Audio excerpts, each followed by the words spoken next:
akan memantik kita untuk bisa berdiskusi, karena kayak tadi saya bukan ahli dalam bidangnya, tapi berharap diskusi kita itu akan memperkaya kita satu sama lain.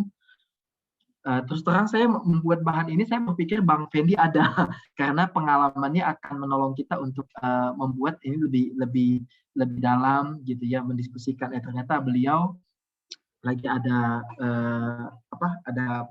urusan berkaitan dengan lingkungan sekitarnya.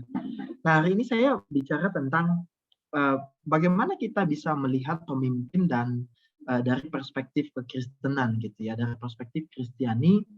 Bagaimana gitu. Kalau kita membaca melihat kekristenan dalam konsep yang di luar kekristenan atau konsep umum, maka kita akan bertemu dengan bahwa pada umumnya kepemimpinan itu melekat kepada posisi atau jabatan, kemudian melekat kepada skill manajerial, lalu juga seseorang, kemampuan yang dimiliki oleh seseorang termasuk kompetensinya, selain daripada hal-hal yang nanti misalnya integritas, kejujuran, itu hal-hal yang kalau kita lihat nanti ya, coba masukkan aja kata frasa itu ya, traits of a leader di pakai bantuan Google, maka kita akan menemukan ada banyak takram yang berisi diagram-diagram di mana ada banyak hal. Tapi kalau begitu, bagaimana kita bisa melihatnya? Gitu. Nah, kalau kita lihat, maka perspektif kekristenan terhadap kepemimpinan itu selalu perspektifnya itu adalah spiritual. Gitu. Nah, spiritual yang dimaksud itu bahwa kata spiritualitas itu berkaitan dengan relasi seseorang dengan Allah yang terekspresi dalam relasinya dengan diri sendiri dan hal-hal bahwa spiritualitas seorang pemimpin itu menjadi pusat di dalam kepemimpinannya, gitu ya. Itu akan menjadi pusat di dalam kepemimpinannya, inti atau titik awal bahwa tidak akan ada kepemimpinan Kristen yang efektif kalau tidak dimulai dengan spiritualitasnya. Bahwa posisi spiritual ini menentukan segala hal. Gitu. Jadi dia yang menentukan segala hal, mulai dari bagaimana seseorang pemimpin memaknai visi yang ditangkapnya, membentuk karakter kepemimpinannya, sampai kepada isu-isu kepemimpinan lainnya, misalnya kemampuan manajerial yang dimilikinya. Jadi itu semua berkaitan dengan spiritualitas. Nah, saya ambil satu teori di dalam the leadership ellipse. Jadi ada sebuah diagram ellipse pemimpin. Itu ada satu buku yang ditulis oleh Robert Frying. Nah, dia menulis buku ini dengan proposisi begini. Dia mempostulatkan bahwa kehidupan seorang pemimpin itu memiliki dua focal point. Tahu ya, focal point, titik inti gitu ya, yang menggerakkan seseorang. Focal point yang pertama ini ada satu, lalu ada dua. Gitu. Inilah yang menggerakkan. Focal point yang pertama itu adalah bicara tentang relasi internal seseorang, dalam konteks ini seorang pemimpin dengan Allah. Lalu yang kedua itu bicara tentang terhadap orang lain. Gitu. Nah, bahwa anggap saja bahwa pemimpin itu digambarkan sebagai sebuah elips yang demikian. Lalu ada dua hal yang menjadi focal point, titik poin yang membuat hidupnya itu berpusar. Jadi bisa bayangkan ada gasing dan dua titik ini menjadi dua titik gasing yang memutar, yang saling berkaitan. Dan gasing itu kalau dia itu saling seperti gear mesin yang saling, kalau ini berputar, ini juga akan berputar. Itu yang dimaksudkannya. Gitu. Jadi bahwa dia bilang bahwa gini, kedua ini harus dipahami oleh seorang pemimpin. Dia harus semakin dalam dalam relasinya terhadap Allah, itu yang akan mendorongnya di dalam berelasi terhadap sesama. Jadi kedalaman seorang di dalam membangun keintiman yang relasi dengan Allah itu akan mempengaruhinya terhadap kepada bagaimana dia memperlakukan orang lain. Ingat tadi bahwa spiritualitas yang dimaksud itu adalah relasiku dengan Allah yang terekspresi dengan caraku memperlakukan orang lain, caraku bekerja, caraku tunduk kepada atasan di kantor dan lain sebagainya. Nah, itu adalah relasi. Nah, itu tidak dalam digambarkannya demikian. Nah, satu kalimat yang begitu dalam itu pernah ditulis oleh Henry Nouwen. Dia bilang begini, kepemimpinan seorang pemimpin Kristen must be rooted, harusnya berakar di dalam relasi yang intim dan permanen dengan Yesus. Dan mereka membutuhkannya untuk menemukan suara mereka, pesan mereka, tuntunan mereka. Jadi dia bilang begitu, bahwa seorang pemimpin yang efektif, ketika dia akan menjalankan fungsi kepemimpinannya, itu berkaitan dengan seberapa intim dan seberapa permanen relasinya dengan Allah. Itulah di dalam perspektif Kristen terhadap kepemimpinan.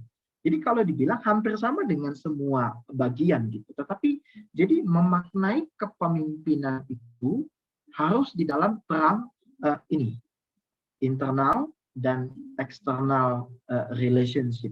Jadi harus di dalam terang yang demikian gitu, di dalam konsep itu. Nah, lalu kalau begitu bagaimana? Apa salah satu implikasinya misalnya? Nah, misalnya begini. Berbeda dengan teori kepemimpinan umum yang menekankan pada persona. Itu bicara tentang kapabilitas seseorang, tentang kemampuan manajerialnya, kemampuan interpersonalnya, lalu kemampuan dia mengatasi menyelesaikan konflik dan lain sebagainya. Dan biasanya kan orang-orang yang seperti itu yang nanti akan dipakai oleh banyak perusahaan, lalu banyak ini. Ada orang yang karena dia kekuatannya sebagai frontliners atau frontiers, sebagai perintis, maka dia akan dipanggil untuk itu. Ada orang yang kekuatannya manajemen konflik, maka dia akan ditempatkan di bagian untuk mengatasi masalah-masalah hubungan industrial di kantor-kantor dan lain sebagainya. Tetapi kalau kita melihat bahwa begini, bahwa keunggulan seseorang itu disebut sebagai pemimpin karena apa yang dimilikinya secara natural. Tetapi kalau kita lihat, kalau konsep yang tadi itu, maka ini akan berbicara tentang bahwa kepemimpinan itu ditekankan bukan sekadar kepada bukan sekadar kepada apa yang bawaan natural, kemampuan natural, tapi melainkan dari kehidupan yang dipimpin oleh Allah. Kenapa? Karena begini, bahwa Allah bisa memakai kita dengan kemampuan-kemampuan natural kita, tetapi Allah juga bisa mengubah kemampuan natural itu menjadi kemampuan yang tanda kutip supranatural untuk menjalankan panggilannya atas kita. Jadi itu adalah salah satu implikasi di dalam bagian ini.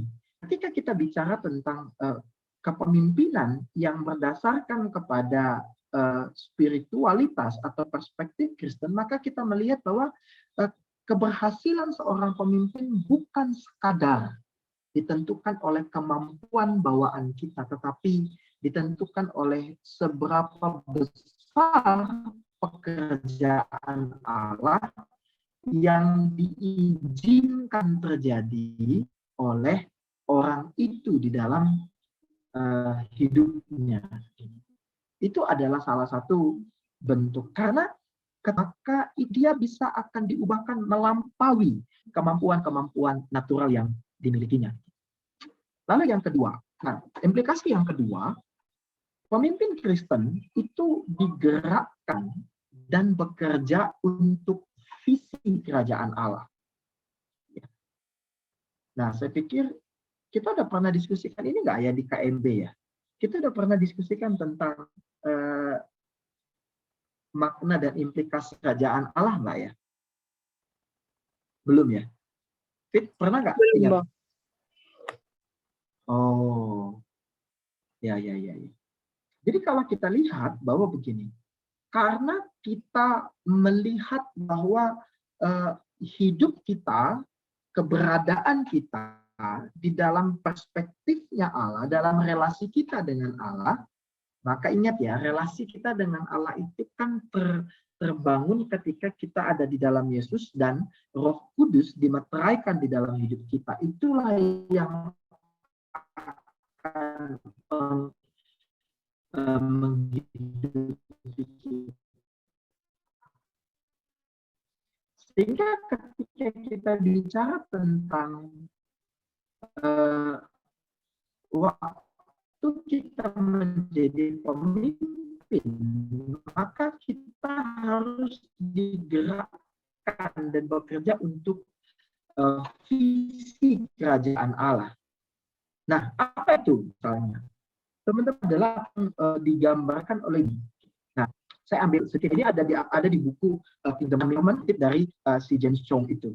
Ada banyak videonya. Nah, dia bilang begini, bahwa Allah meletakkan kerajaan Allah itu ketika dia menciptakan dunia yang begitu baik itu, intinya yang begitu baik itu, lalu dia menempatkan manusia di dalam dunia ini. Supaya apa? Supaya kalau kita baca nanti di dalam Kejadian pasal yang pertama, supaya ketika Allah menempatkan manusia di tengah-tengah dunia itu, maka manusia berperan sebagai wakilnya Allah untuk membawa dunia ini kepada kemuliaan visi yang ditetapkan oleh Allah. Bahwa secara teologis, ketika Allah menciptakan dunia ini, bahwa dunia ini nanti akan terus dituntunnya kepada titik di mana kemuliaan Allah semakin utuh dan semakin sempurna. Jadi ada sebuah proses di dalamnya, dan manusia ditempatkannya supaya menjadi wakilnya. Tetapi kalau kita catat lagi, lihat lagi catatannya di Kejadian pasal yang kedua, ayat 4 itu, bahwa Allah menciptakan manusia, ayat 7, dari debu tanah. Jadi di satu sisi ini menjadi satu penyeimbang di dalam konsep keberadaan manusia di tengah dunia.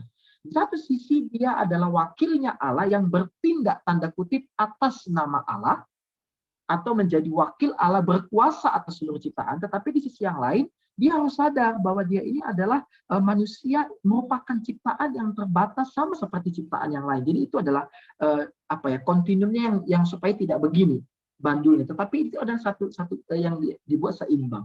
Tetapi kalau kita lihat lagi, ketika Allah misalnya begini, ketika manusia jatuh di dalam dosa, Kejadian pasal yang ketiga, maka rusaklah, ya kan?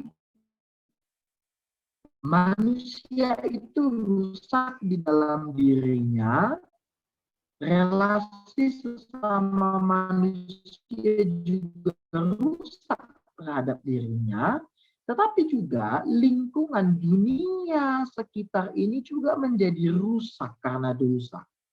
Ya kan? Karena dosa. Jadi karena dosa, bukan hanya saja manusia yang rusak, tetapi seluruh dunia menjadi rusak oleh karena dosa. Artinya dengan kata lain begini,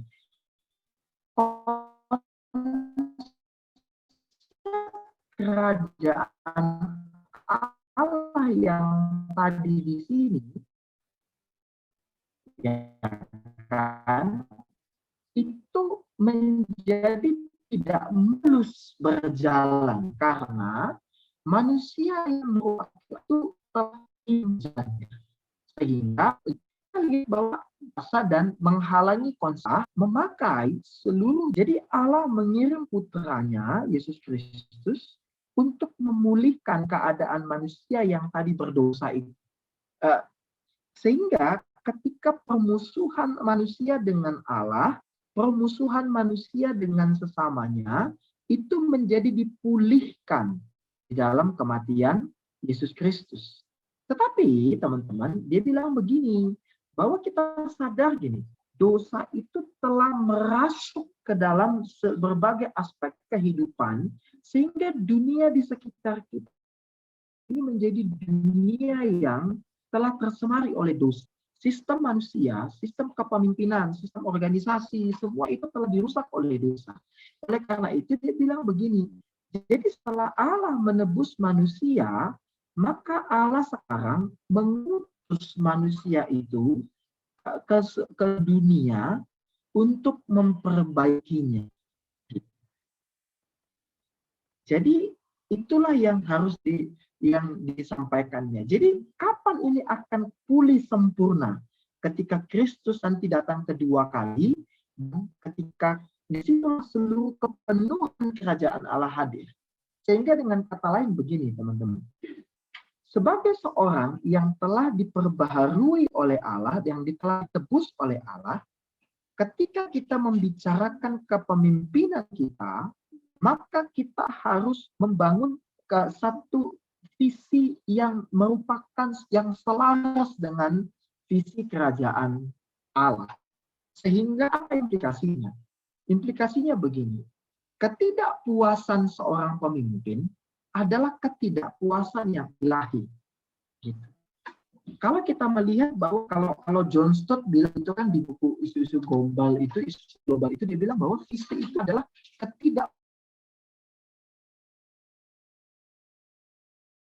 yang jelas akan terjadi satu keadaan di masa yang akan datang yang berbeda dengan sekarang. Dan ketidakpuasan itu haruslah ketidakpuasan yang ilahi. Nah, sekali lagi, dua focal point itu menjadi penting. Bahwa bagaimana ketidakpuasan yang ilahi itu muncul ketika kita memiliki relasi yang intim dengan Allah, maka kita akan memiliki ketidakpuasan ilahi. Tapi sebaliknya, ketika kita tidak memiliki persekutuan dengan Allah, maka ketidakpuasan ilahi itu tidak akan pernah muncul di dalam hidup kita. Mungkin kita tidak puas, misalnya, kita puas dengan keadaan kita yang, misalnya keluarga kita yang miskin, yang bapak kita setiap kali kita minta uang, nggak ada, ya kan? Ketidakpuasan bisa nggak? Bisa ketidakpuasan sehingga kita ingin memiliki kekayaan. Supaya kita tidak menderita. Tetapi bukan sekadar itu ketidakpuasan ilahi.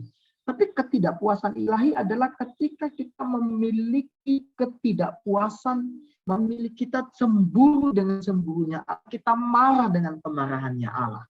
Itulah yang disebut sebagai ketidakpuasan ilahi.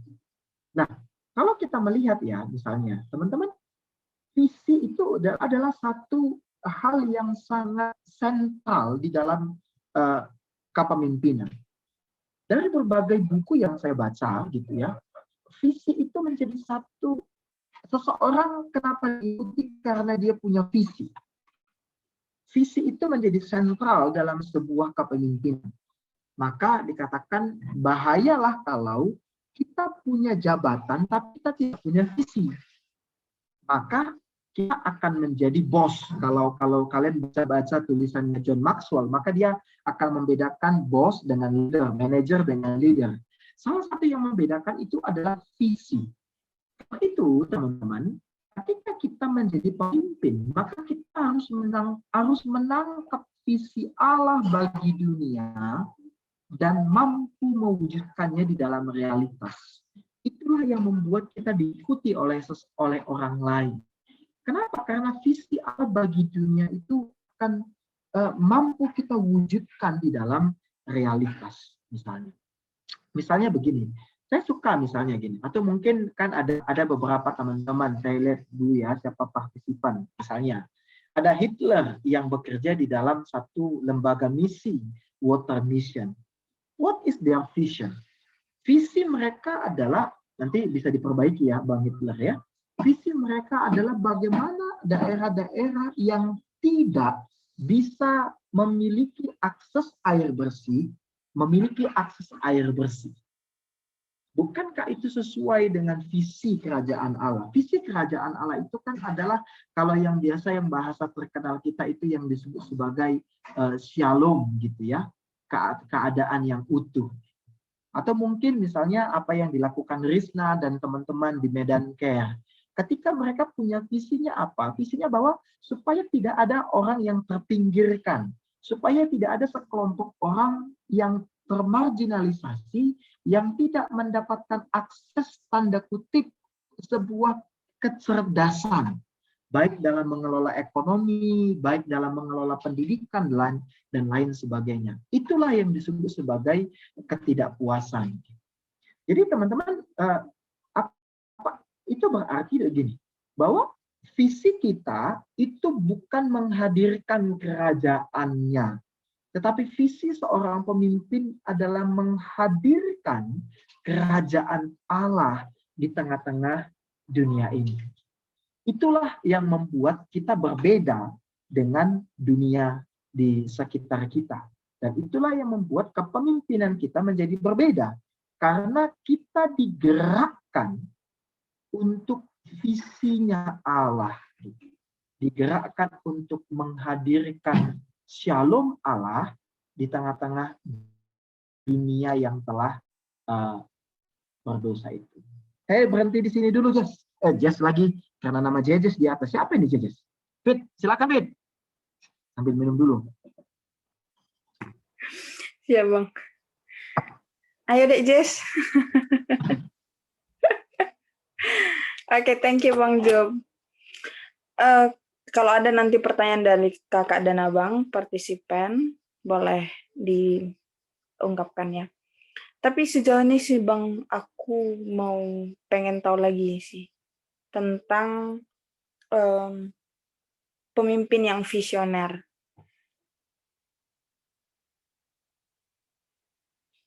Kalau dalam contoh realnya sih gini Bang, aku pengen banget nih di sebuah institusi dan aku punya visi yang besar di sana, membuat tempat itu menjadi berkat bagi sesama. Tapi di dalam suatu perjalanannya, aku tidak lagi menghidupi visi itu di sana. Sorry, aku baru masuk kembali. Aku tidak menangkap dari awal ceritamu. Sorry. It's okay, Pak.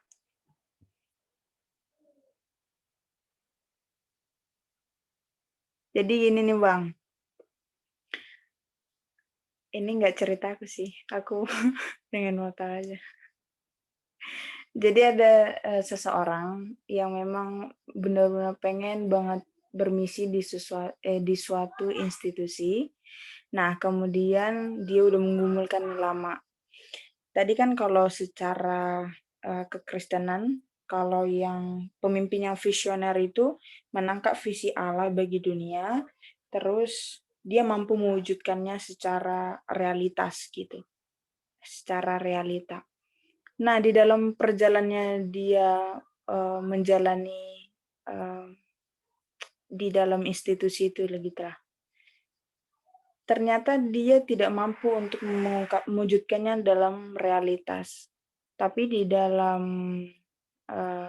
prosesnya seperti kehilangan arah gitu lah. Bagaimana seharusnya kita sebagai komunitas gitulah.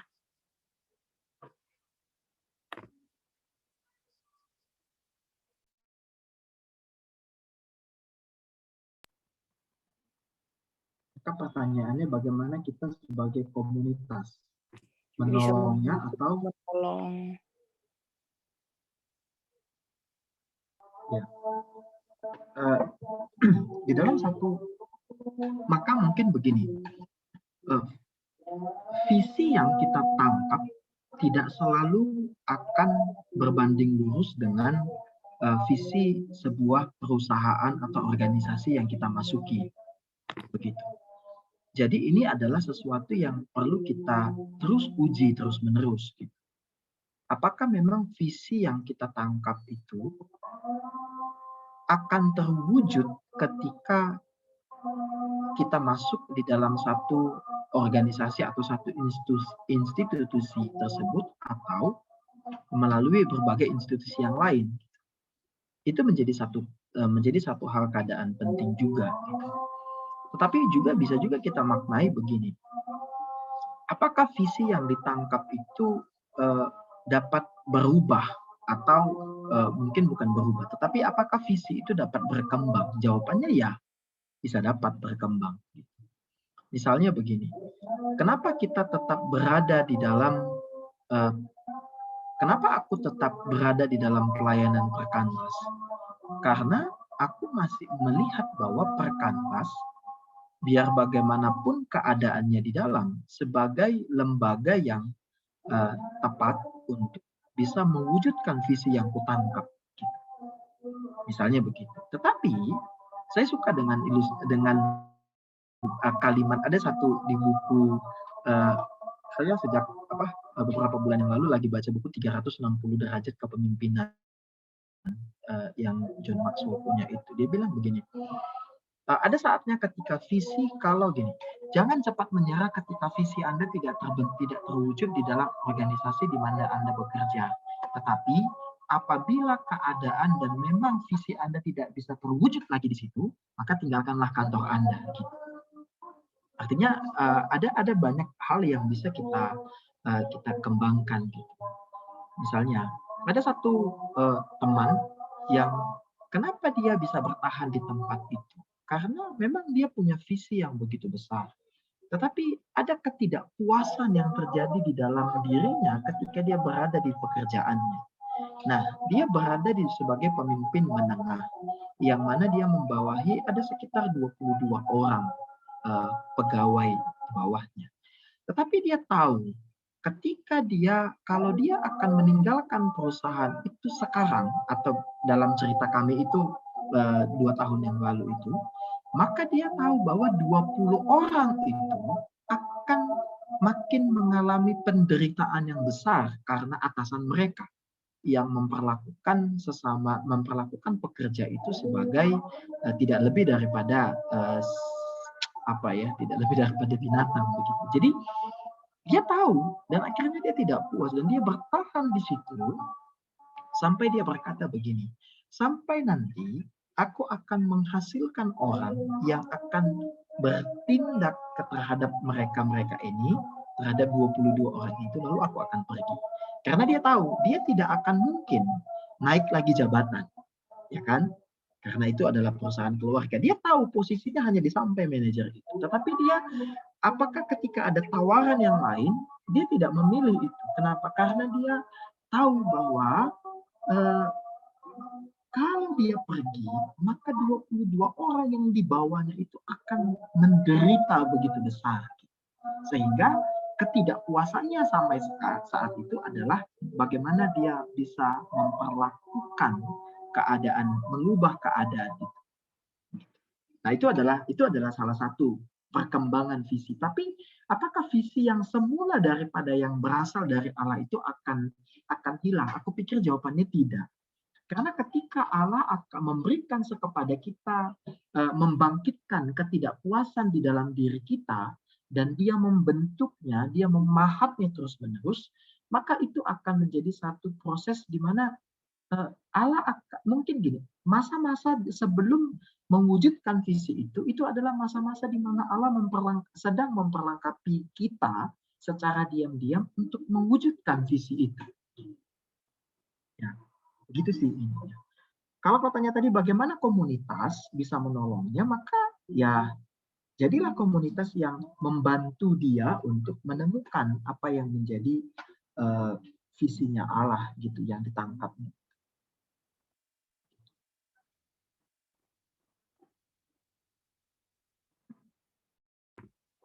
Sejauh ini bisa diterima Bang aku. Tapi dalam kondisinya sih susah masih untuk karena bukan kita sendiri yang merasakan. Mungkin dia seperti perlu I need your help. Terus maksudnya push aku dong untuk melakukan sesuatu kayak gitu. Karena dalam masa stuck gitu. Tapi itu udah menjawab sih. Nah, ada nih Bang, pertanyaan dari Jessica.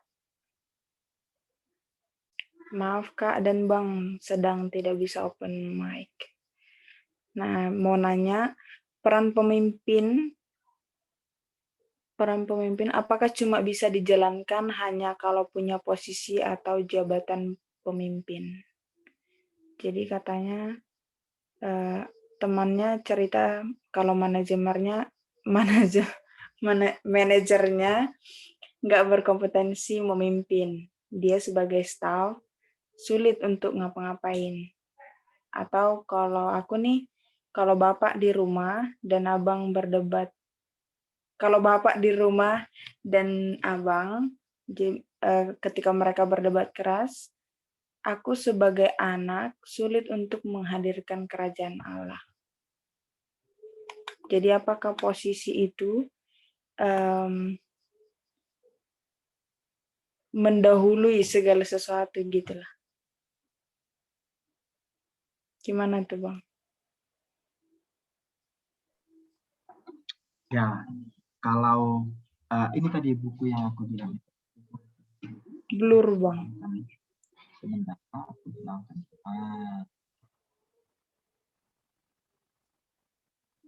Ini adalah buku yang cukup menarik sekali. Dia bilang begini, saya makin setuju dengannya. Dia bilang itu namanya disebut sebagai mitos posisi. Oh. Dia mengatakan itu sebagai mitos karena dia bilang bahwa banyak orang berpikir kalau dia sudah punya jabatan, dia punya posisi, baru dia bisa mengubah segala sesuatu. Nah ternyata dia bilang itu adalah satu mitos.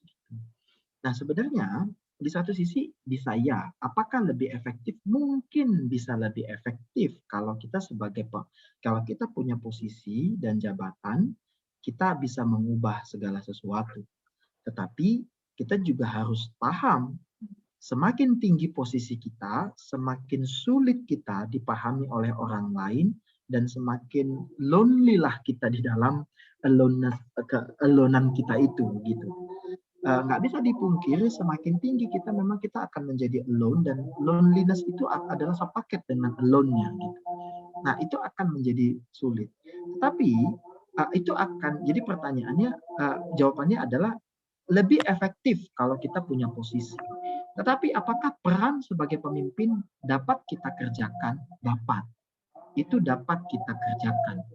Ada disebut satu istilah yang Max Depre itu dia bilang begini, itu yang disebut sebagai roving leadership. Dia bilang adalah kepemimpinan yang tanpa jabatan tapi sifatnya itu keliling gitu.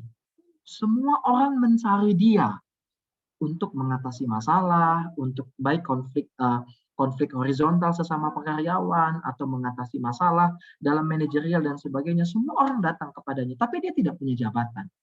Hanya saja memang itu akan menjadi menjadi ancaman besar bagi pemimpin yang memiliki posisi.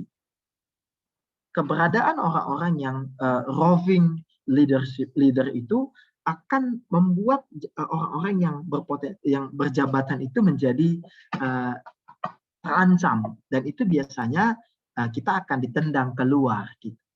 Nah, disitulah kalau saya pikir buku ini cukup bagus sekali ya.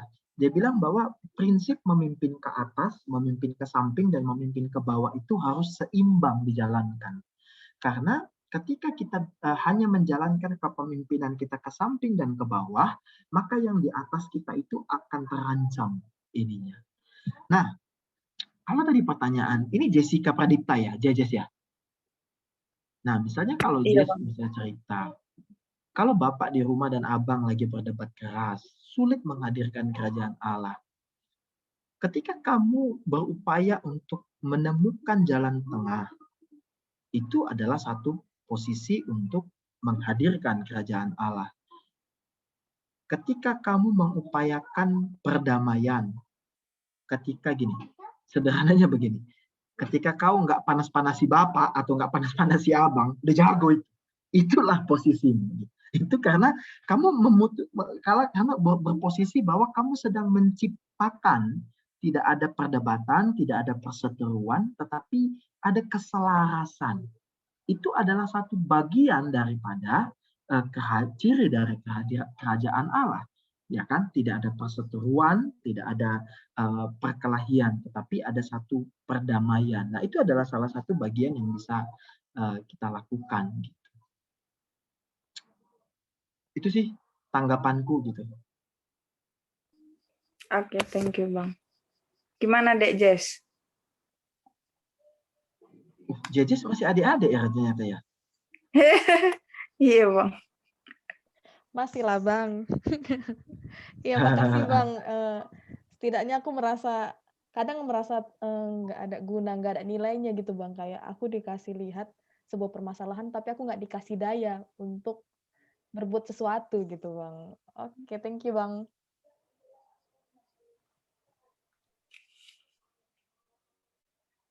Oke, semangat deh Jess. Tapi banyak kok dayamu Dek. Buat aja di dalam tulisan celoteh nyeloteh. Iya. Aku iya. Masa sih seorang Jejes tidak bisa mengatasi keadaan itu? Iya. Oke. Thank you Bang Juk. Nah, ini ada lagi Bang dari Frida Claudia. Bang, bagaimana cara membedakan pemimpin yang visioner sama yang berambisi? Karena kadang ketika kita kalau berusaha memaksimalkan sesuatu, justru cenderung kita terjebak menjadi seorang yang ambisius. Thank you, Bang. Memang ambisi itu harus dimiliki. Kalau kita tidak punya ambisi, maka hidup kita akan begini-begini aja, kata istriku biasanya. Ya kan? Jadi dia paling pusing kalau melihat aku tidak punya ambisi. Tetapi ambisi kita untuk menghadirkan visi itu, selama visi itu telah dikuduskan, tanda kutip visi itu telah selaras dengan ini, aku pikir itu tidaklah jadi masalah. Hanya saja memang benar juga gitu. Ada hal yang kita perlu waspadai, misalnya Petrus aja kan bilang begitu ya kepada di 1 Petrus pasal yang ke-5 kepada para penatua. Bayangkan kepada para penatua di gereja, dia bilangnya janganlah kamu menjadi seperti tiran gitu ya, yang melakukan segala sesuatu terhadap orang-orang yang kamu pimpin. Memang itu akan sangat mudah sekali kita untuk bisa coba ya dibacakan. Dia bilang begini, janganlah kamu berbuat seolah-olah kamu memerintah atas mereka, ya kan, yang dipercayakan kepada kamu. Tapi hendaklah kamu menjadi teladan. Kita akan mudah menjadi tiran selama kalau kita itu bisa melihat kepada visi itu. Kalau kita menjadi cenderung kepada ambisius itu. Tapi aku pikir begini, selama kita, nah, di sini tadi sih aku sih lihat ya kekuatan daripada dua focal point itu menjadi sentral. Gitu. Semakin kita memiliki keintiman dengan Allah, maka kita akan makin menghayati beberapa hal-hal di dalam diri kita. Kita akan tahu sebatas mana kita tetap pada visi, sebatas mana kita digerakkan kepada ambisi kita. Tapi kalau mungkin, aku sih, ini dugaanku ya, apakah yang dimaksudkan Frida, ambisi itu adalah ambisi pribadi, gitu. Misalnya.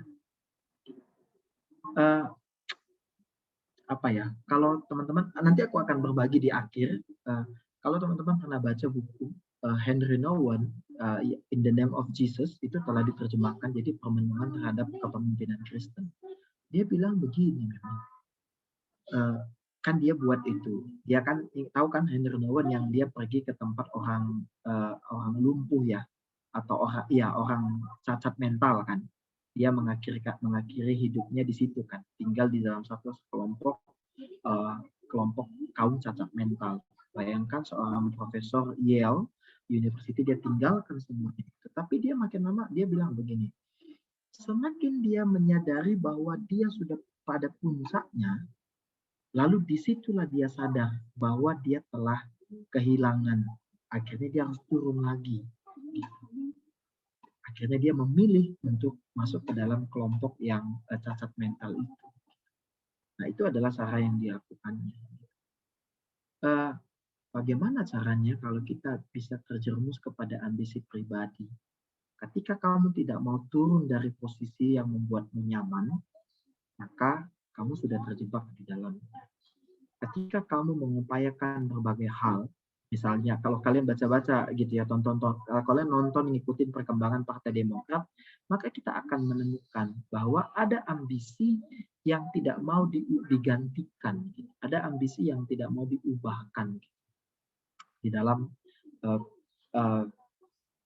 posisi itu tidak mau digantikan oleh orang lain. Nah, menurutku itu bukan lagi kepada visi. Walaupun memang info yang kubaca itu hanya sepihak ya, sepihak dari orang-orang yang dilengsarkan demi menjaga posisi Pak SBY dan pewarisnya di Demokrat. Tapi itu adalah salah satu contoh yang menurutku bisa membuat ini.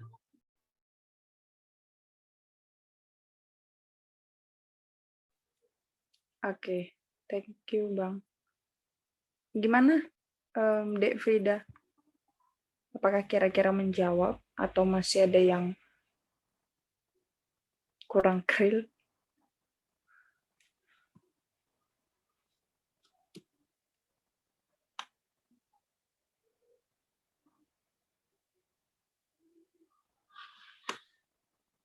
Dek Frida masih di sana kan?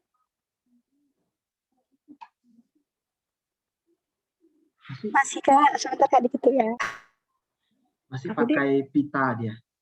Oh.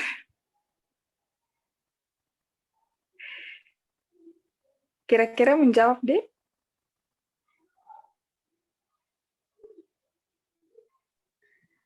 Iya menjawab Bang. Ada lagi Bang pertanyaan. Jadi Bang, apakah seorang, kan aku pernah membaca sebuah buku yang bilang pemimpin itu sosok yang bisa memberikan pengaruh gitu Bang. Apakah seorang pemimpin itu harus tegas dalam memberikan pengaruh itu kepada mungkin orang-orang yang sedang dipimpinnya gitu Bang?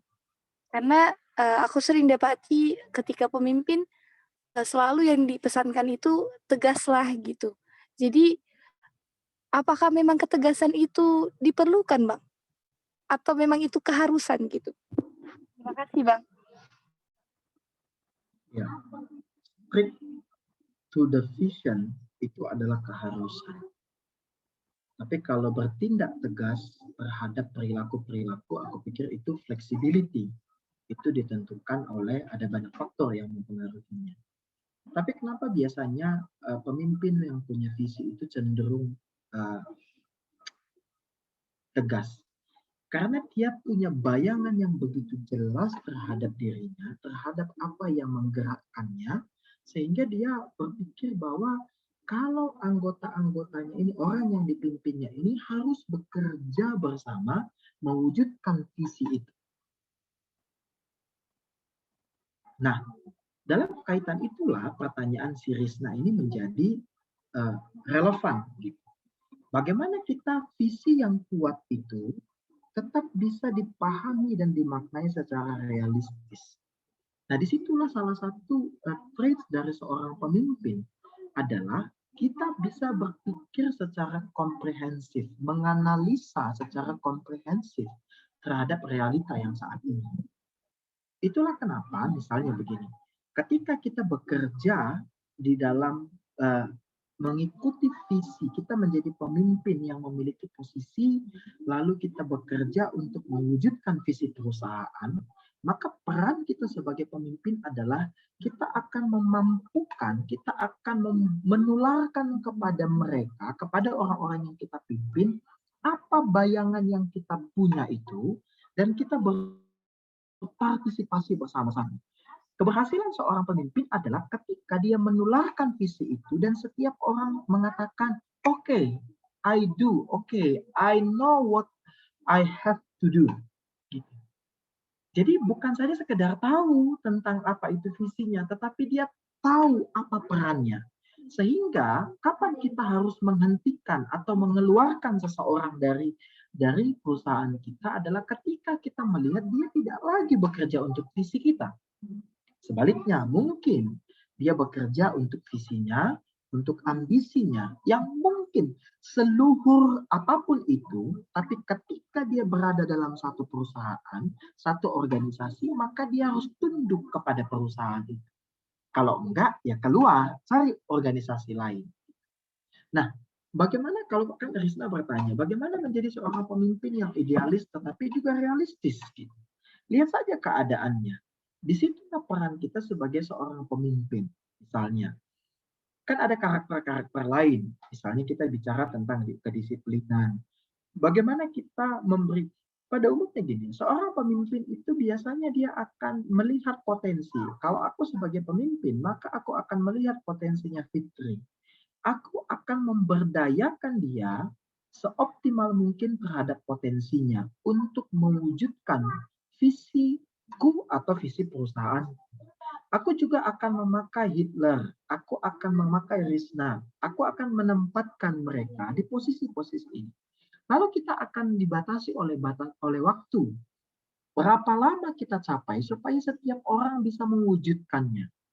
Kalau tidak, maka harus ada yang berakhir, ya kan? Either kita atau anggota yang kita pimpin kita akhiri.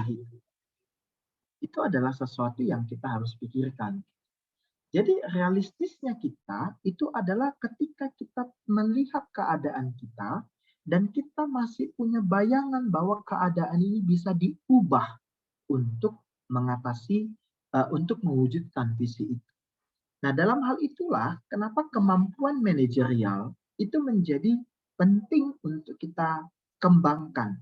Kemampuan kita menganalisa, kemampuan kita untuk melihat berbagai perspektif yang ada, itu perlu kita kembangkan supaya kita tahu apakah realitas yang kita jalani ini mampu berubah, mampu diubahkan, mewujud kepada visi yang kita miliki. Kalau enggak ya harusnya ya berarti ada yang tidak tepat. Itu sih yang kulihat.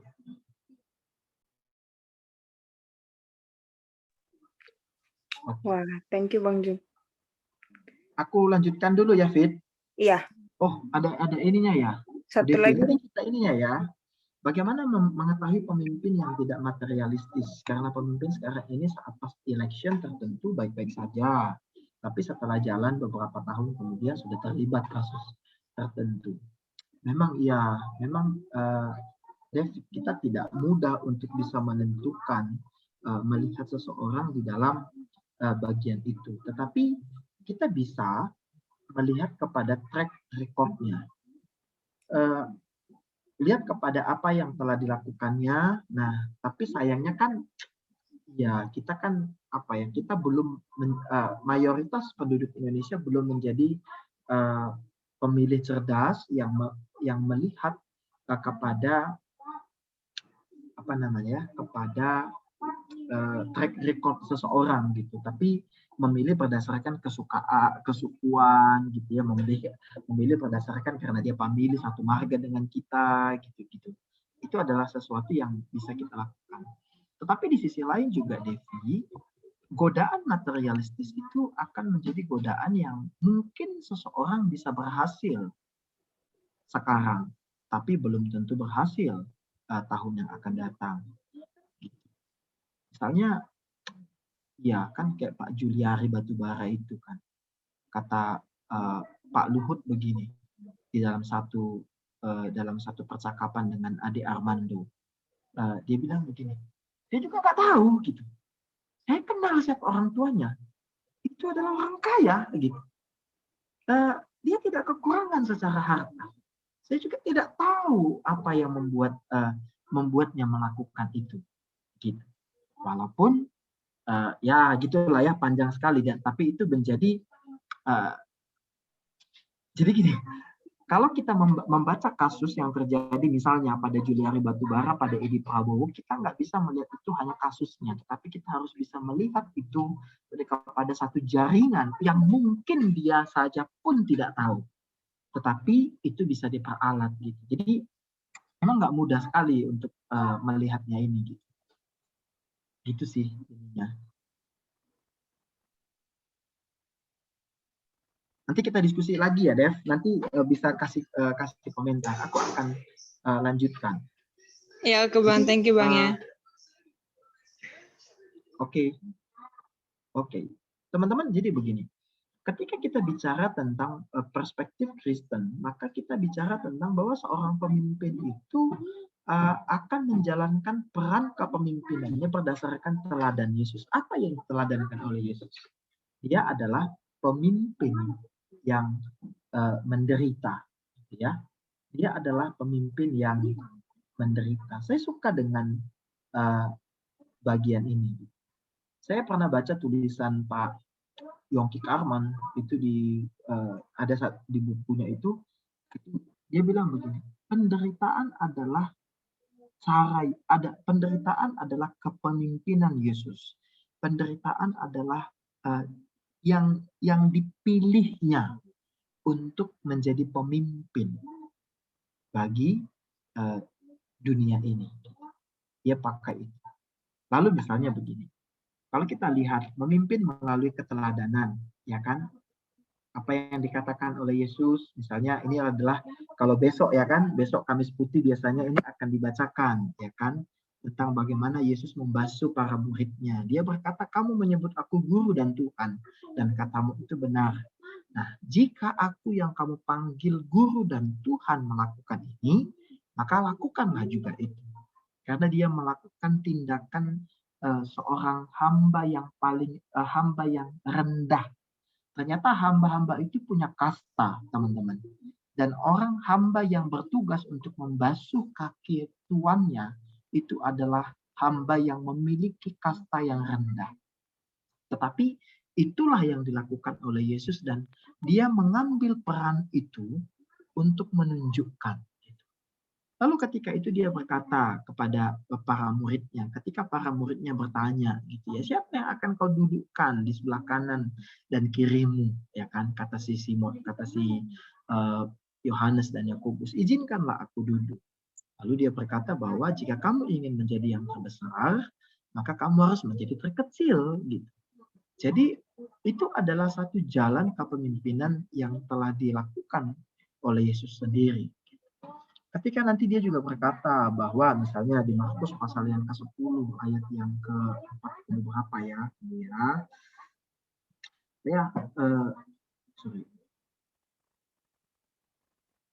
ya bilang begitu kan, dibilangnya begini, kamu tahu bahwa mereka yang disebut pemerintah bangsa-bangsa memerintah rakyatnya dengan tangan besi dan pembesar-pembesarnya menjalankan kuasanya dengan keras atas mereka.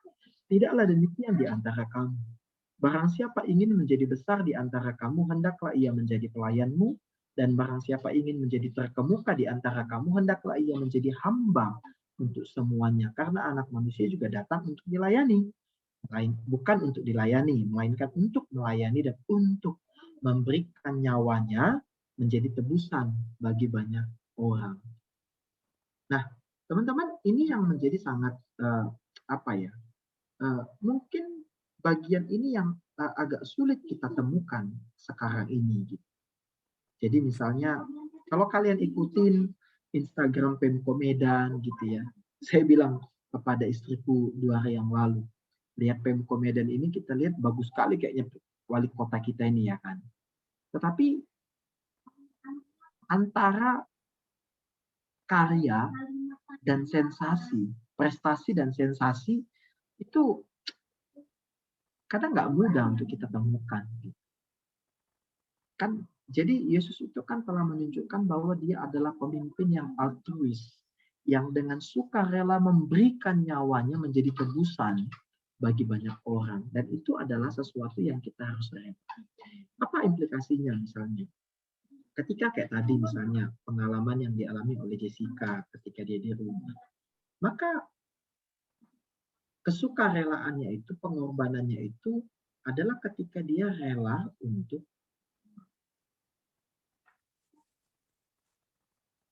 menunjukkan kehebatan papa kepada abang. Atau sebaliknya. Sekalipun itu tidak mudah baginya misalnya. Tapi itu adalah jalan yang kita lakukan.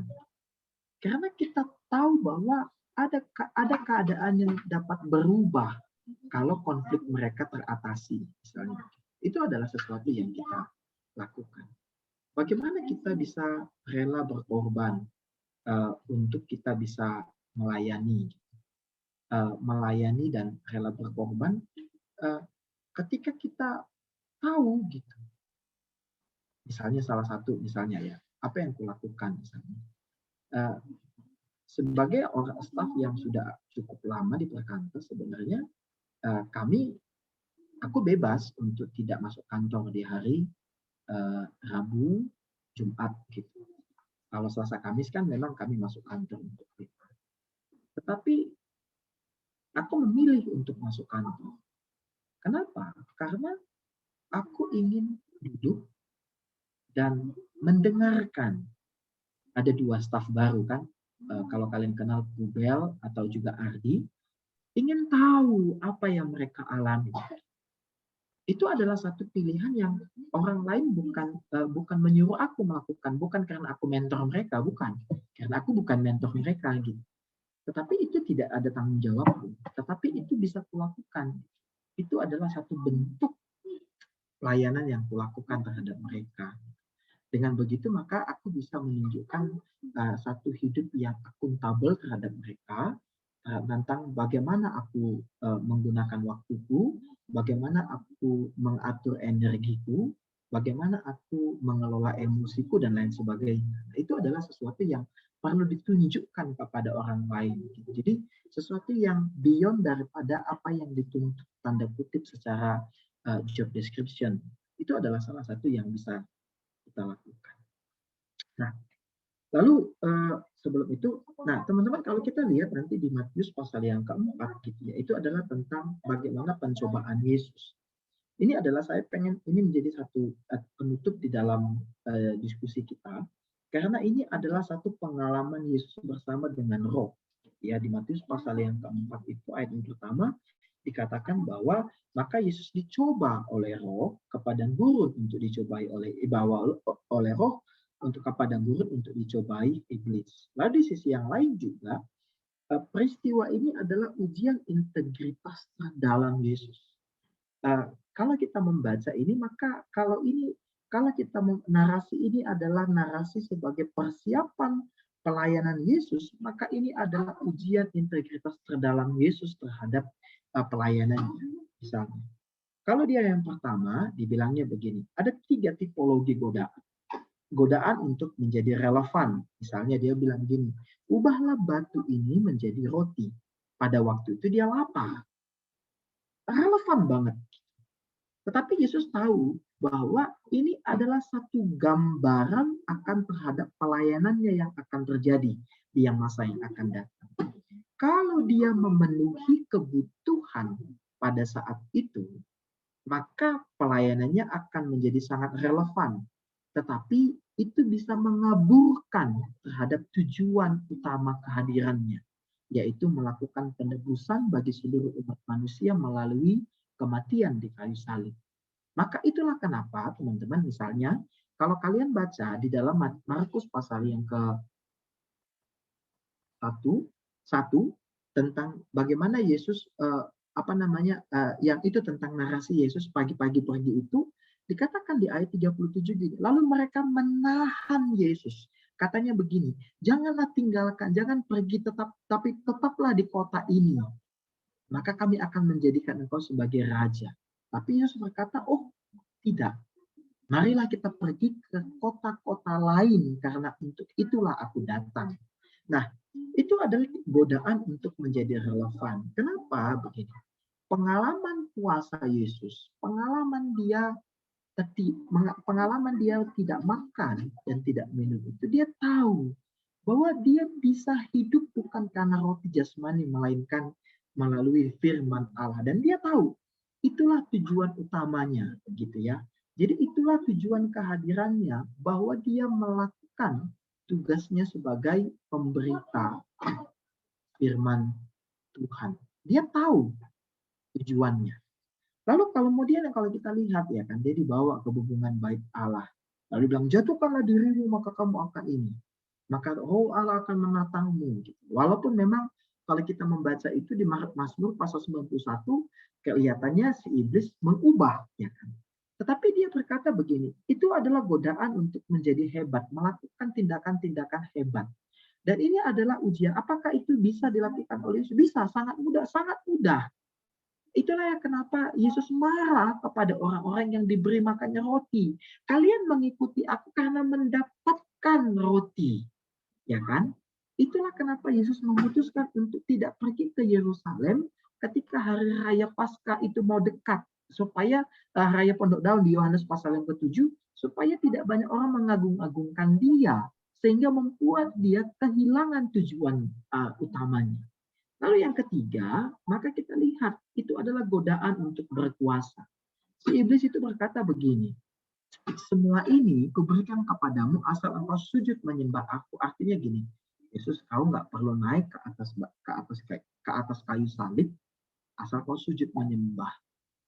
Tetapi Yesus berkata bahwa tidak, engkau harus menyembah Tuhan Allahmu saja. Dan dia tahu bahwa ketundukan dan ketaatan kepada Bapa itu adalah jauh paling besar daripada semuanya. Yang menarik sekali, kalau kita membaca di dalam tulisan si Henry Nouwen yang tadi aku bilang itu, dia bilang begini, 3 godaan ini, itulah yang disebut sebagai godaan popularitas. Ini adalah 3 godaan untuk menjadi populer. Mudahkah ini? Tidak mudah untuk diatasi.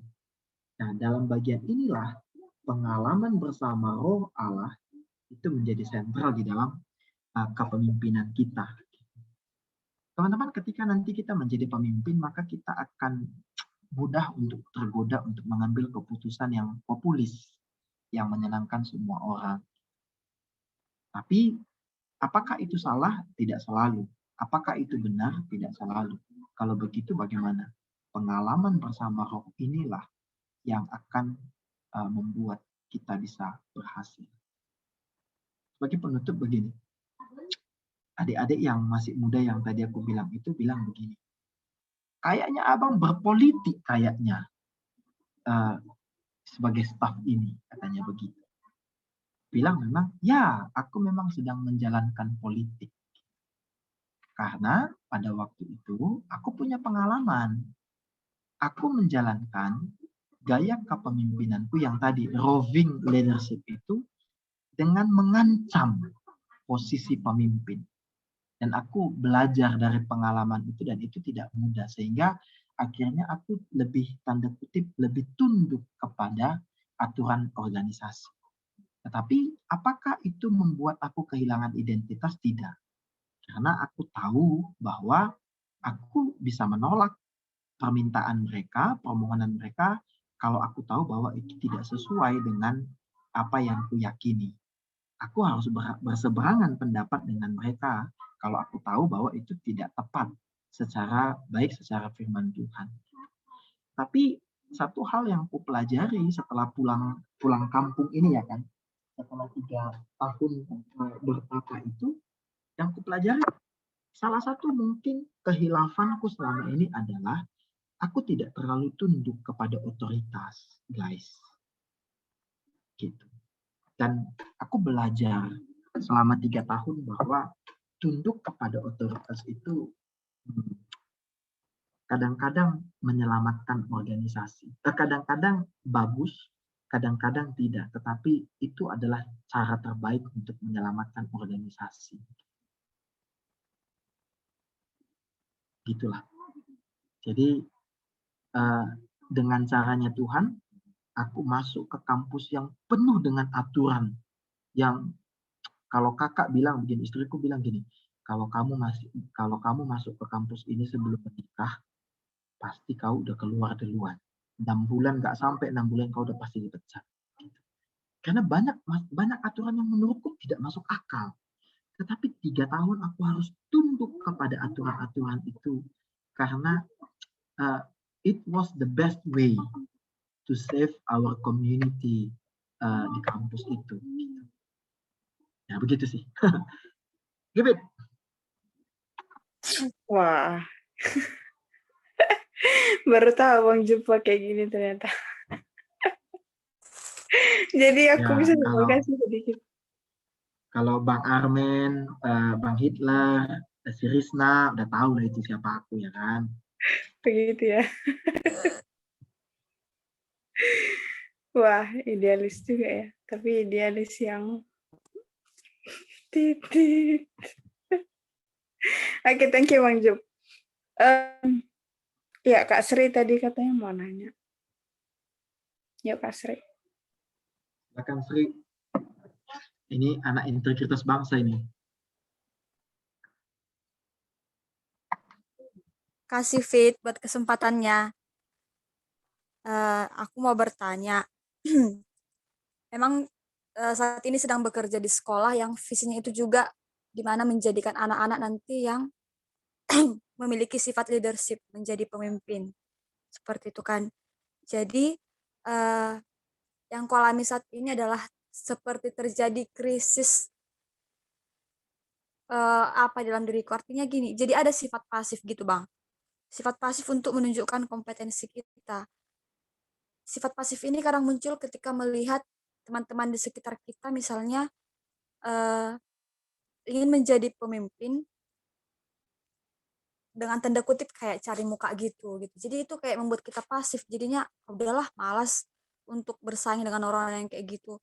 Dan itu membuat kita jadi kayak meredam kompetensi kita. Jadi kita jadinya hanya lurus ke anak-anak aja tapi kayak ke rekan kerja atau ke atas ya udah biasa aja. Bahkan yang lebih parahnya itu sebenarnya aku tahu kalau visi yang dimiliki pemimpin kami ini itu sesuai dengan visinya Tuhan Kristus, Yesus Kristus gitu kan. Tapi kadang jadi kayak muncul kecurigaan gitu.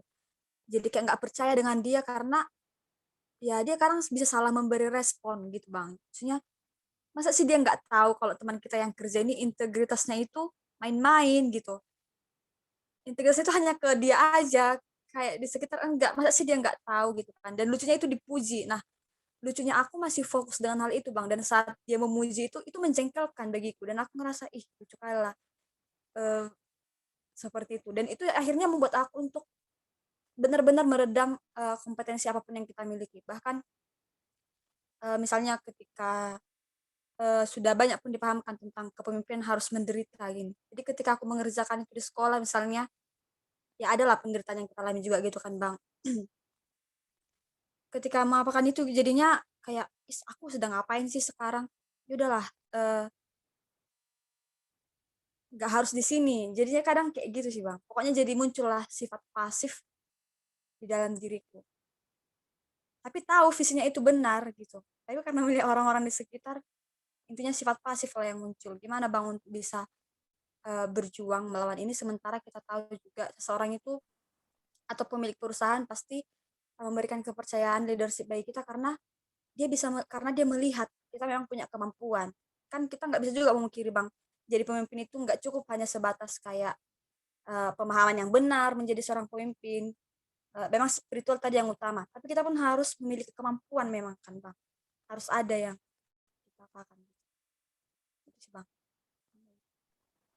Ya, betul. Betul. Dan itu yang kayaknya pelayanan mahasiswa kita perlu memacu setiap orang untuk memiliki kualifikasi pemimpin itu sih gitu. Jadi ya harusnya kayak kita ini yang bekas-bekas pengurus kan harusnya kita udah bisa lah ya, udah bisa evaluasi, udah bisa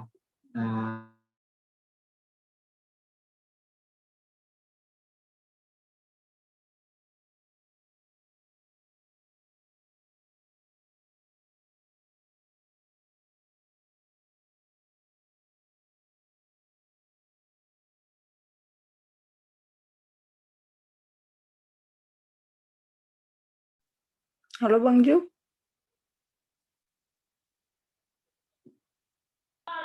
Kayaknya Bang Jupa mabuk itu.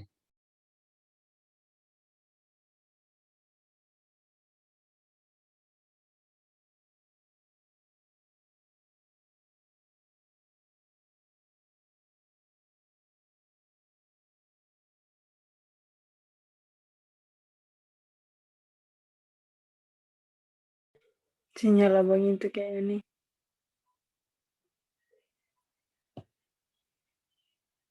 Sepertinya ada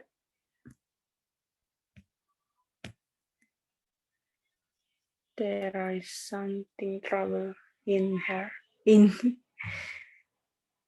connection.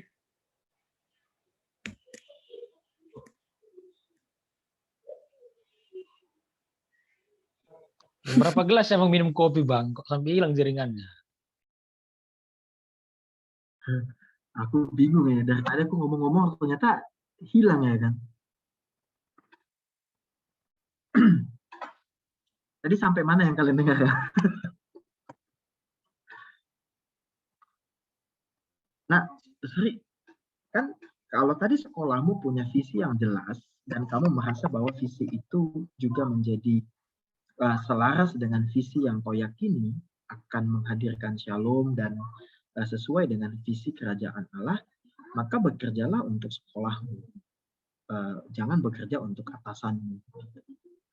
Lalu, kalau memang kamu meyakini bahwa kamu punya, tadi sekali lagi, kamu punya panggilan, lalu punya kompetensi untuk menjadi leader di kampus, di sekolahmu, maka do something to get it. Do something to achieve it. Jadi jangan perlu pasif menurut saya. Tapi perlukah kamu untuk melakukannya dengan menjilat atasan? Tidak perlu. Tetapi kamu bisa mengangkat atasan. Bagaimana kamu bisa mengangkat atasan? Kamu nggak perlu untuk cari muka, tetapi kamu bisa menolong dia di dalam sisi kelemahannya, memberi masukan kepadanya supaya dia bisa melihat kepada visi sekolah kalian yang begitu mulia dan luhur itu. Pikir itu adalah cara yang baik untuk kita bisa melakukannya. Lalu yang berikutnya adalah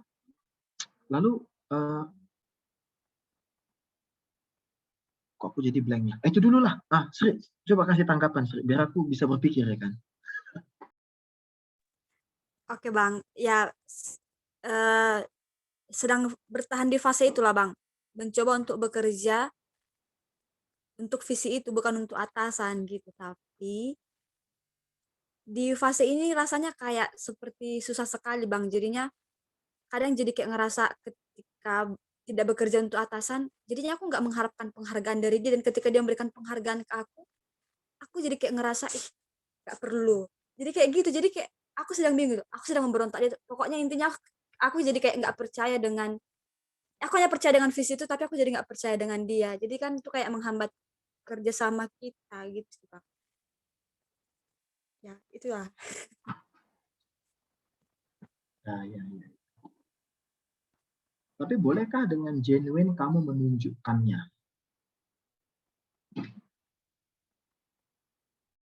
Maksudnya Bang dengan genuine itu yang kayak mana Pak? Gini, kalau kamu tidak suka dengan pujiannya, kamu ekspresikan nggak di hadapan? Ya pernah Atau sekali enggak? sih Bang aku ekspresikan, dengan sengaja aku bilang kan, aku bisa menemukan cara untuk menghargai diriku sendiri, dan itu dengan diriku sendiri, tidak perlu dari orang lain. Karena aku bekerja juga bukan dengan motivasi itu, karena aku lihat orang-orang di sekitar itu jadi manja dengan pujian Bang. Memang kita belajar kan, kalau kan anak, bagaimanapun hasilnya kita puji, nggak apa-apa, itu anak-anak. Tapi standarku menurutku untuk kita yang sudah dewasa, itu nggak harus gitu. Jadi, tapi yang kulihat di sekitarku, jadi ada kayak yang gila-gila dengan pujian itu. Jadi ketika nggak dipuji dia kecewa, ketika dipuji jadi ini gitu. Jadi aku melawan hal itu sih, jangan sampai aku terjebak itu dengan cara aku benci dengan pujian dari dia. Pokoknya jadi rasa itu sih Bang, kayak bentrok dengan dia jadinya. Nggak butuh penghargaan dari dia gitu. Jadi tapi jadi nggak bagus ke atas hanya karena anaknya bagus dan rekan kerja. Itu sih Bang. Salah ya sih. Ya, kayaknya kurang tepat lah itu. alangkah jauh lebih baik kalau kamu bisa memang ya aku sih setuju dengan Max Depre itu, dia bilang begini, leadership is an art gitu. Jadi leadership is not an exact an exact theory gitu, tetapi itu adalah satu seni. Seni itu kan sesuatu yang membuat kita kagum-kagum gitu. Kok bisa gitu. Jadi ya selama gini, aku sih berpikir gini, selama kita tahu batasan kita apa dan kita tetap genuine melakukannya, aku pikir itu it's okay. Nah, kalau kamu bisa terimalah pujiannya, tetapi kamu koreksi dirimu dengan cara yang kau koreksi. Ya, itu ya sama. Dan kita terus melakukan itu, terus menerus kan. Bukan berarti kita enggak ini gitu. Misalnya gini, aku pernah dapat satu penghargaan, dapatlah IP tertinggi, ya kan, satu semester. Nah, tapi ya aku senang banget waktu terima penghargaan itu, ya kan, dipanggil atau maju ke podium, ya kan, langsung dibilang lah, ya kan, bapak-bapak yang punya anak 2, punya istri bekerja, yang tiap pulang makan siang ngasih makan anak bisa dapat IP tertinggi. Mana ini kalian yang kerjaannya cuma makan, tidur, belajar, katanya gitu. Aku bangga banget. Tapi begitu aku turun dari panggung itu, aku melakukan eksaminasi terhadap diriku di akhir semester itu. Sebenarnya aku patut bangga atau enggak gitu. Ternyata enggak gitu. Karena pada momen itu ada banyak kegagalan-kegagalan yang ku alami gitu. Ya misalnya, ya banyak lah gitu lah ya. Misalnya, tapi oleh karena itu gini, aku tetap cross check gitu. Aku tetap mengevaluasi diriku dengan apa standar-standar yang telah kulakukan. Gitu sih. Jadi ya gitu sih. Termasuk juga kita perlu bisa mengetahui posisi kita di dalam satu organisasi di mana kita berada sih. Aku sih teman-teman secara khusus ya, yang seperti tadi aku sharingkan, ketundukan terhadap atasan itu menjadi sesuatu yang krusial. Krusial bagi organisasi yang kita yakini bahwa itu organisasi yang dibentuk oleh Tuhan untuk mewujudkan visi Allah.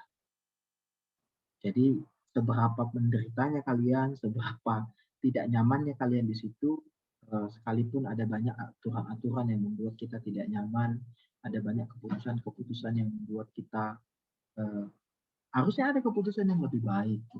Tapi ya nggak usah terlalu pusing dengan hal itu. Akan ada waktunya. Satu fase ketika aku bertemu dengan Pak Yongki Karman di kampus kami, dia bilang begini, saya ceritakan lah, Pak gini loh Pak di Medan gitu-gitu kan, Bapak udah lama nggak datang ke Medan gitu. Terus dia bilang begini, ya sudah, kalau pemimpinnya yang mengambil keputusan punya perspektif yang seperti itu dan itu berbeda dengan kamu, ya nggak apa-apa, kau persiapkan aja dirimu untuk masuk ke dalam posisi pemimpin itu yang ambil keputusan. Nanti kamu buat lagi sesuai dengan perspektifmu. Ya, itu akan terjadi terus-menerus. Karena tidak selalu setiap orang punya perspektif yang sama, punya cara yang sama di dalam mewujudkan visi. Dia bilang, ada banyak jalan untuk mewujudkan visi. Yang kamu tahu, A adalah yang terbaik. Menurut pemimpinmu yang punya posisi jabatan pemimpin, B itu jalannya. So, ya sabar aja. Ikuti aja B itu. Lalu nanti kalau kamu punya kesempatan, jalankan A, pilih A dan terapkan A itu. Gitu dia bilang.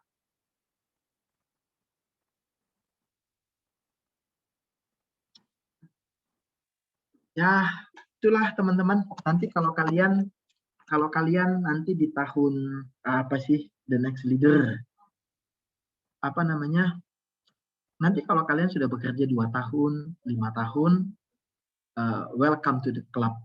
Ketika dimana kalian merasa bahwa I can do better atau we can do better from this. lalu and there's nobody yang listen your voice gitu, lalu kamu berteriak gitu. Welcome to the club. Jadi sabar saja gitu. Gitu sih ininya. Oh, sudah live series. Nah, oke, kita juga mau live ini.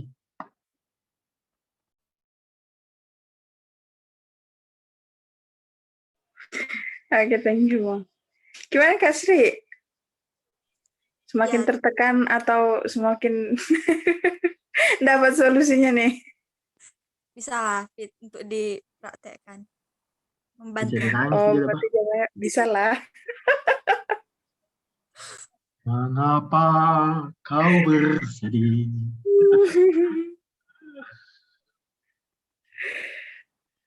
Oke. Dari kakak dan abang, masih ada pertanyaan. Satu pertanyaan lagi kayaknya. Boleh ya Bang Ju? So, Bang Hitler lah, kasih kesaksian dulu Bang. Ini kan Bang Hitler ini udah 5 tahun kan Bang kerja di situ kan. Jalan 7 Bang. Oh, udahlah jalan 7. Tadi mau aku bilang 7 kayaknya cepat kali ya. Rupanya udah 7 Enggak tahun terasa ya ya Bang Bro. ya. Enggak terasa 2014 ya Bang. Betul. Gimana pengalamanmu mulai dari anak buah sampai kepada middle leader sekarang? Wah, enggak pernah jadi anak buah Bang, jadi bawahan aja. Open cam lah Bang. Aduh, I wanna see your malu face. aku nunjukkannya, Bah. Lagi enggak fit. Lagi apa sakit abang itu, jadi posisinya mungkin rebahan dia ini. Iya, aku tertariknya tadi kan Bang. Jadi gini, seakan-akan mudah-mudahan teman-teman ingat bahwa motonya itu student today leader tomorrow, bahwa setiap orang harus dipersiapkan menjadi pemimpin kan gitu ya. Jadi pemimpin itu enggak hanya langsung berbicara tentang harus ada bawahan, tapi memimpin apa yang sudah dipercayakan untuk kita saat ini, ya itu pemimpin juga. Gitu, pemimpin juga. Ya makanya pengalaman di pekerjaan justru lebih berat ketika ditawarkan menjadi pemimpin. Jujur. Dibandingkan staf biasa, Bang. Wah, ini dalam arti tanda kutip, ini ngatur hidup orang lain gimana nanti ini. Sedangkan memimpin diri sendiri pun masih tetap sedang proses gitu ya. Ya tapi kalau bisa dibilang itu sebenarnya tugas tanggung jawab kita sebagai seorang murid. Jadi kita sedang dipersiapkan untuk menjadi bagian dalam hidup orang lain, untuk berkontribusi di dalam hidup orang lain. Itu bagian dari seorang pemimpin juga, gitu. Gak sekedar pas yang dibilang Bang Jupa bukan tipe otoriter, kerjakan itu, tapi apa nilai yang dilihat orang lain dalam hidup kita.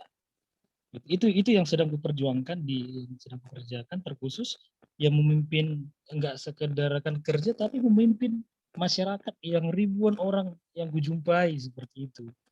Bagaimana bisa menjadi menjadi teladan, ya mungkin banyak berkorban bagi mereka. Itu yang nilai yang kulihat tadi, bagaimana meneladani Kristus yang adalah pemimpin yang patut diteladan. 3 nilai dari Bang. Itu Bang kurang lebih. Ya, thank you. Itu memang jadi apa ya? Memang itu latihan itu perlu terus-menerus kita miliki sih. Jadi latihan untuk manajemen diri yang baik itu harus terus-menerus kita lakukan. Benar, orang tidak akan mempercayakan kepemimpinan kepada kita kalau kita belum bisa menata diri kita masing-masing.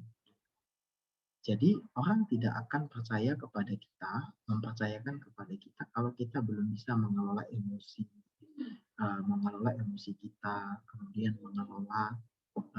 mengelola energi kita, mengelola waktu kita.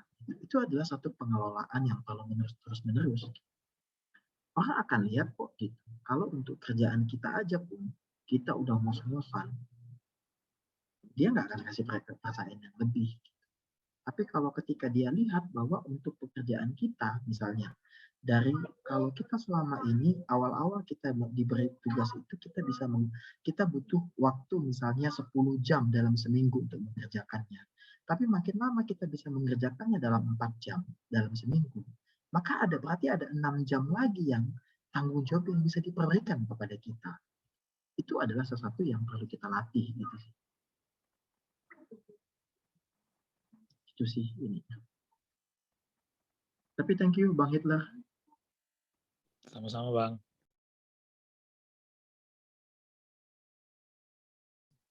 Oke, thank you. Masih ada pertanyaan kakak dan abang? Atau berbagi deh? Lebih serunya berbagi ya kan Bang Juk? Kalau pertanyaan mungkin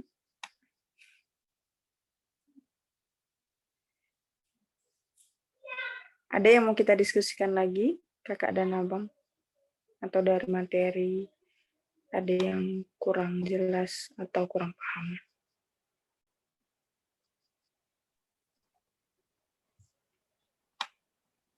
Jangan dipaksa juga lah. Itu ada orang Baliga itu Bang. Siapa?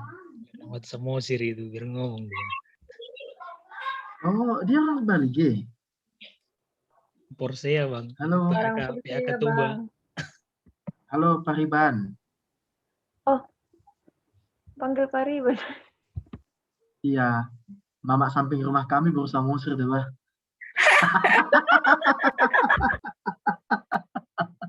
Pasti tetangga itu, Bang.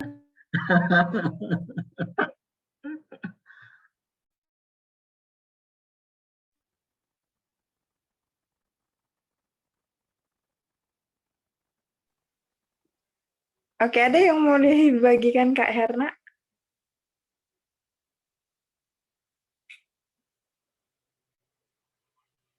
Udah cukup jelas, Kak dan Bang. Cuman tadi dengar-dengar aja lah, supaya ada insight untuk jadi pemimpin. Wih, keren. Atau mungkin satu pertanyaan Bang. Oke. Terpikir juga tadi sama yang terpikir tadi ya, terlintas sebentar. Apa langkah yang harus dilakukan kita ketika sebenarnya kita nggak siap untuk menjadi pemimpin? Ini realistisnya ya, dengan kita lihat kapasitas, meskipun tadi Abang sampaikan dengan berawal dari spiritualitas kita dengan Tuhan, tapi ketika kita betul-betul tidak siap menjadi seorang pemimpin, kita diminta harus mengerjakan itu. Apa maksudnya langkah awal yang harus ya kita kerjakan gitu Bang, responnya gitu.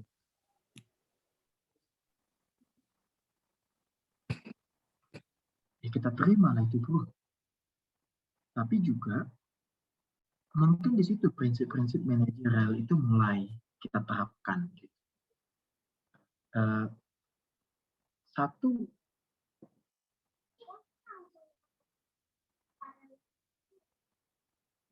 kadang kita berpikir ketika kita jadi pemimpin maka segala sesuatunya itu menjadi tanggung jawab kita. Memang iya itu tanggung jawab kita, tetapi tidak harus kita yang mengerjakannya, ya kan? Nah, maka kita perlu bisa mendelegasikannya kepada orang lain dan lain sebagainya. Gitu.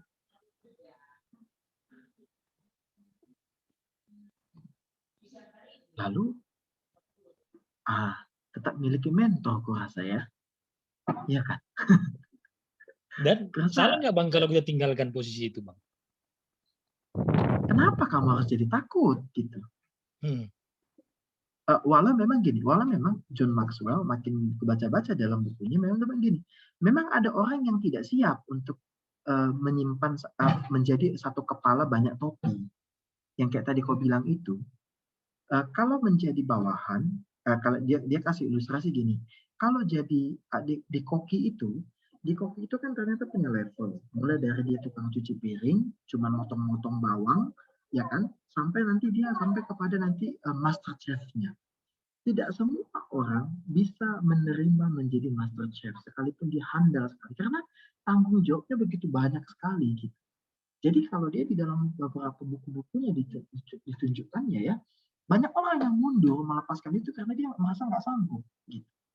Tapi kalau dia bilang begini, ada orang yang dia lebih efektif bukan menjadi top leader, tetapi menjadi middle leader. Itu karena pengenalan dirinya akan siapa dia, gitu bro. Ininya. Jadi di dalam satu bukunya itu dia ceritakan tentang ada seorang, siapa gitu lupa ya namanya ini. Jadi si bapak ini dibuat dia menjadi sebagai apa ya di Amerika Serikat gitu. Tapi dia nggak efektif.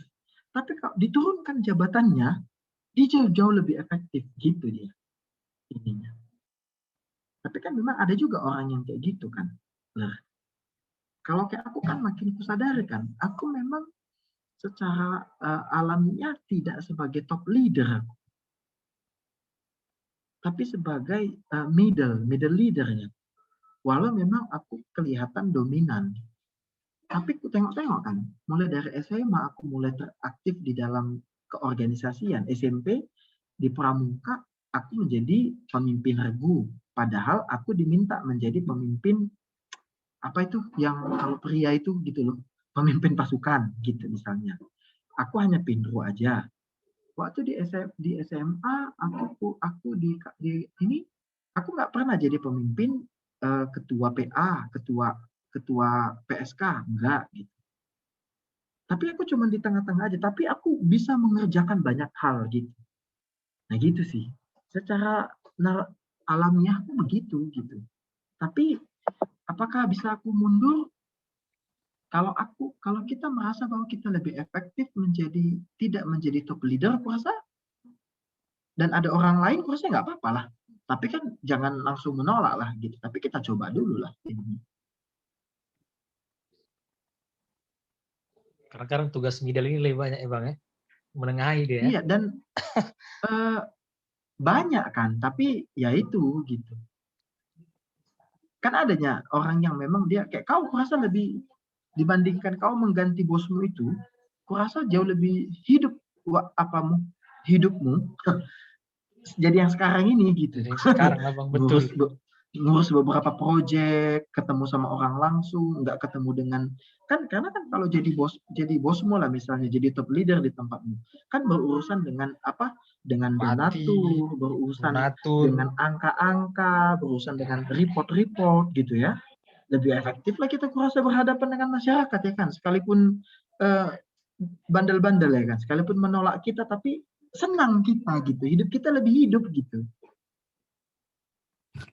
Betul. Ya gitulah. Yang gianya MC senyum naik gitu Bang. Diskusi orang ini tambah. Udah dibilangnya orang ini KTB orang ini, nggak tahu orang ini kita memang itu KTB kita. Gitu lah kami KTB. Nggak apa-apa Bang, Paribanku MC-nya nggak apa-apa. Oh iya pula ya, Paribanku itu apa? Silalai sabu kan pasangannya manurung. Bonani silala gitu bah. Guru manurung. Ya kan? Nggak mau aku Paribanku itu. Aku memang betul Bang.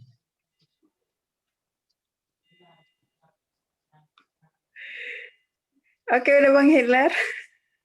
Oke, udah sepakat. Kita sudahi lah, udah jam 9 lah. Lapar juga ini memang. Oke deh. Thank you untuk malam ini Bang Jupa dan Kakak Abang sudah menyempatkan waktunya kurang lebih 2 jam.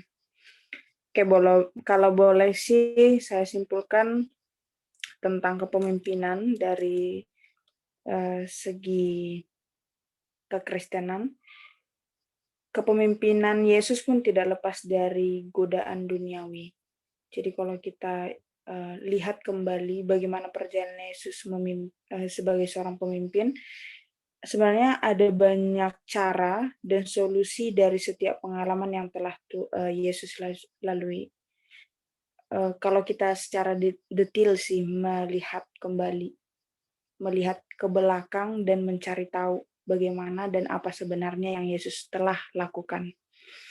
Tugas kita adalah menunjukkan karakter Kristus dalam setiap detail pekerjaan kita, baik dari cara berbicara maupun melakukan sesuatu, apalagi memutuskan sesuatu hal. Nah, tetap intinya adalah always connecting with God. Itu sih yang utama dan terutama yang harus kita lakukan sebagai seorang Kristen. Oke, thank you untuk malam ini. Saya rindu deh. Bang Hitler tutup dalam doa. Inilah Bang kalau ngomong kan Bang. Setuju dalam doa. Ayo teman-teman kita bersama dalam doa. Bapak kami akan rasa syukur kami kehadiran Tuhan, terkhususnya untuk malam ini untuk diskusi mengenai bagaimana pandangan Kristen terhadap kepemimpinan. Terima kasih untuk Bang Jupa yang boleh berbagi dengan ada di meeting ini bagaimana menjalani Kristus yang adalah pemimpin sejati kami yang harus kami teladani ya Bapak. Kami juga bersyukur untuk setiap hal. Biarlah kami setiap pribadi boleh belajar dan boleh mengambil komitmen secara pribadi masing-masing. Sehingga ketika kami saat ini berada pada posisi masing-masing di dalam setiap pantai masing-masing dalam profesi masing-masing bisa mengerjakannya dengan maksimal dan terlebih dahulu kami lebih utama mengelola diri kami dengan baik sehingga ketika Tuhan persiapkan kami untuk menjadi pemimpin bagi orang lain, Tuhan pakai kami secara luar biasa. Terima kasih untuk Fitri yang boleh menjadi moderator, Tuhan yang terus tuntun setiap apapun dia kerjakan, Tuhan yang terus memberkati. Terima kasih Bapak, kami serahkan waktu kami ke depannya, Tuhan yang berkualitas dan juga pertemuan selanjutnya Tuhan berkenan memberkatinya Bapak. Terpuji dan terpuji namamu dalam ketemu Tuhan Yesus Kristus. Syukur kepada Amin. Amin.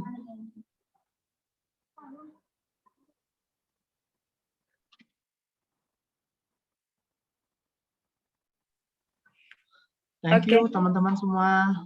Senang sekali Bang dengan Job. diskusinya. Thank you Bang Jupa. Thank you Kakak dan Abang.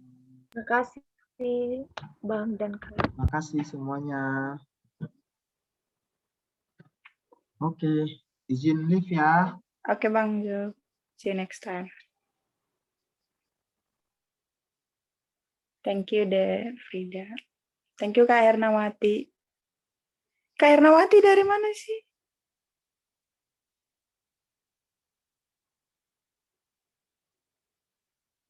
Di Del. Oh di Del.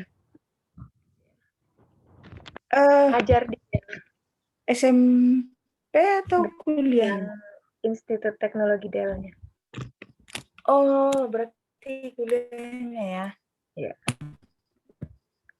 Kayak saya orang Persela. Persnya di mana? Di Sibuntuan. Oh, Sibuntuan. Aku di Tanah Lapang Persea. Oh gitu. Iya. SMA Tanah kakak di Lapang. mana? SMA 2 Balige. Oh SMA 2. SMA 2000? Pun 2004. Lulus 2007.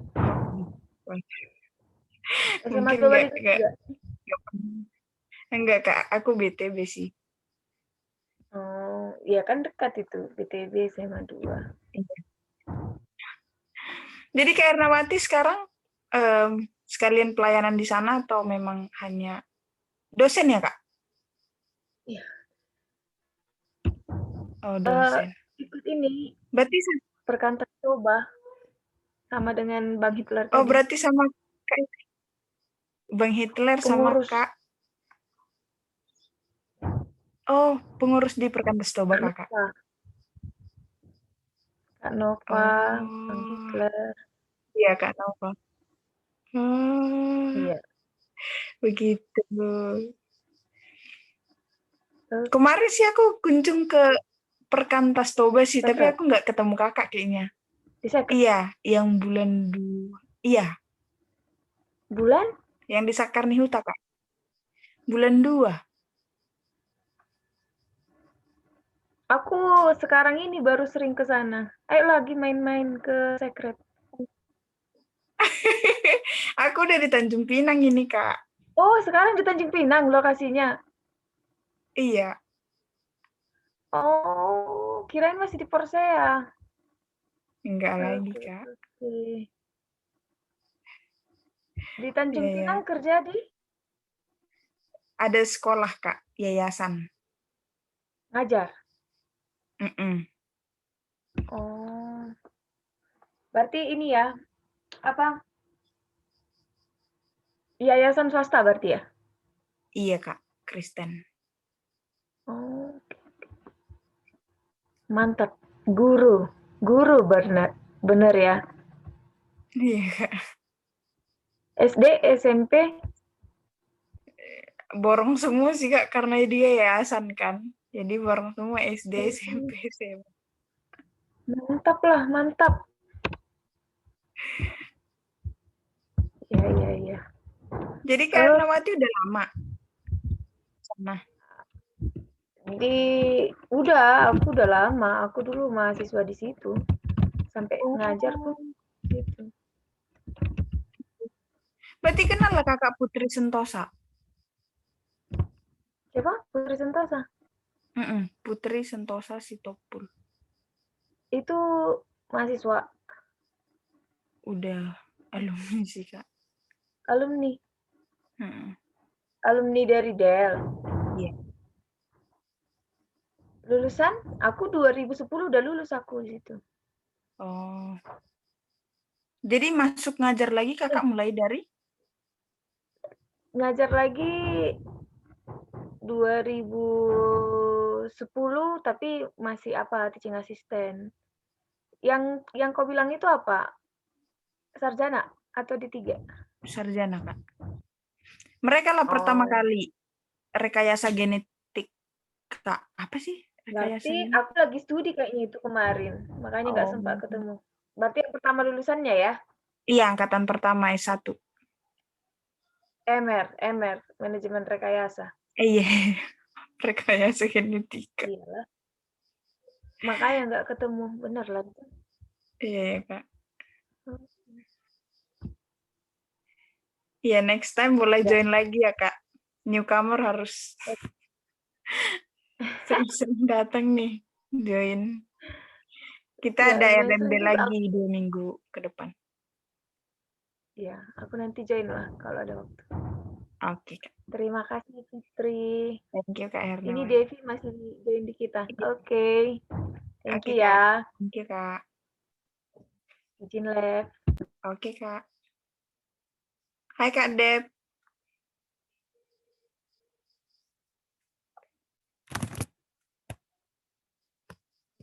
Halo, Kak Depi.